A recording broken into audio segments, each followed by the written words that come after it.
হ্যাঁ এই দেখো কত কি দিয়েছে আজকে আমাদের। ও বাবা, হ্যাঁ কি সুন্দর গো, আবার ব্যাচও দিয়েছে তোমাকে। হ্যাঁ ব্যাচও দিয়েছে।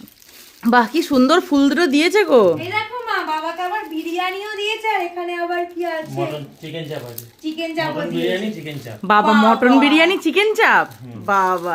আর ফুলটা তো খুব সুন্দর হয়েছে, বুকেটা দেখো কি সুন্দর, এটা খুব সুন্দর দেখতে, দেখো ফুলটা। আর কে কে এসেছিল আর্টিস্টরা? আর্টিস্টরা আমাদের অরূপ রায় এসেছিলেন, মন্ত্রী, আর সুজয় চক্রবর্তী এসেছিল, আর আর্টিস্টদের মধ্যে এসেছিল তোমার কুমার সঞ্জয় এসেছিল। ও বাহ, খুব ভালো, নিয়ে যেতে পারতে, আমরাও দেখতাম। না, এটা খালি শুধুমাত্র হাট ব্যবসায়ীদেরই ছিল। ও ঠিক আছে, আমি এইগুলোতেই খুশি, কি সুন্দর লাগছে এইগুলো দেখতে, দেখো বুকেগুলো। এগুলো আমার তো, হ্যাঁ এগুলো তো এতক্ষণ তোমার ছিল, এবার এগুলো আমার, তাই তো? থ্যাংক ইউ, খুব সুন্দর হয়েছে।